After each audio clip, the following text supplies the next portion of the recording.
السلام علیکم ورحمۃ اللہ وبرکاتہ۔ نحمد و نصلی علی رسول الکریم۔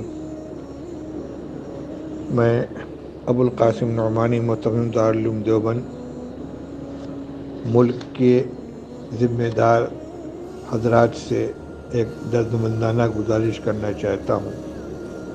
آپ حضرات کو علم ہے کہ ملکی انتخابات کا اعلان ہو چکا ہے اور یہ الیکشن بہت ہی اہم ہے۔ اس سلسلے میں ہماری قومی، ملی اور دینی ذمہ داری ہے۔ اس ذمہ داری کو ہم محسوس کریں۔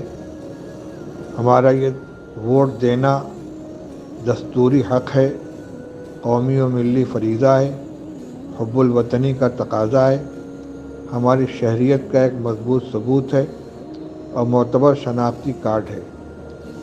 اس لیے سب سے پہلا کام تو یہ ہے کہ ووٹر لسٹ کا جائزہ لے کر اپنے گھرانوں میں، اپنے آس پاس پڑوس میں، اپنے اہل تعلق میں 18 سال کی عمر پوری کرنے والے جن نوجوانوں، بچیوں کا نام ووٹر لسٹ میں شامل نہ ہو ان کا اندراج کرایا جائے اور الیکشن کے دن ہر شخص کو ووٹ ڈالنے کا ذمہ دار بنایا جائے۔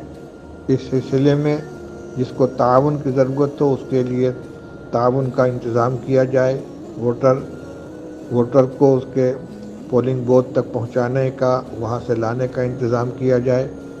اسی طرح مرد حضرات اپنی خواتین کو اور گھر کے جو ووٹر ہیں ان کو بھی حفاظت کے ساتھ پولنگ بوتھ تک لے جا کر ان کا ووٹ گزروائیں۔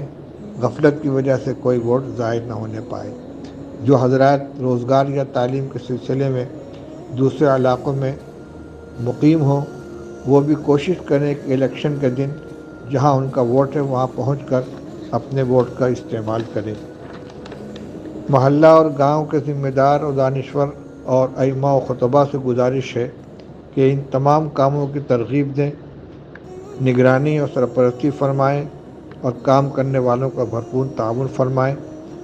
جو نوجوان ہائی اسکول پاس ہیں، تھوڑی سی بھی انگریزی اور ہندی جانتے ہیں تو وہ جانکار لوگوں سے رابطہ کر کے اس کام کو کر سکتے ہیں اور اس میں بڑھ چڑھ کر حصہ لے سکتے ہیں۔ یہ وقت کا انتہائی اہم تقاضا ہے۔ اس کو صرف دنیا داری سمجھ کر نظر انداز نہیں کرنا چاہیے بلکہ ہمارے ملی تقاضا ہے اور آئندہ کے آنے والے اوقات میں اس الیکشن کا بہت نمایاں، بہت گہرا اثر سامنے آنے والا ہے۔ اس لیے اپنی ذمہ داری کو محسوس کریں۔ الیکشن کمیشن آف انڈیا خود چاہتا ہے کہ بااثر حضرات اس کام کو اپنے آگے بڑھ کر کریں اور ان دونوں چیزوں کی طرف توجہ کریں۔ کوئی نوجوان جو ووٹ دینے کا اہل بن چکا ہے اس کا نام ووٹر لسٹ میں شامل نہیں ہے، فوراً اس کے نام کا اندراج کرایا جائے اور اپنے اپنے وقت پر تمام لوگ اپنے ووٹ کا حق استعمال کریں۔ امید ہے کہ اس گزارش کے اوپر توجہ کی جائے گی۔ وآخر دعوانا الحمدللہ رب العالمین۔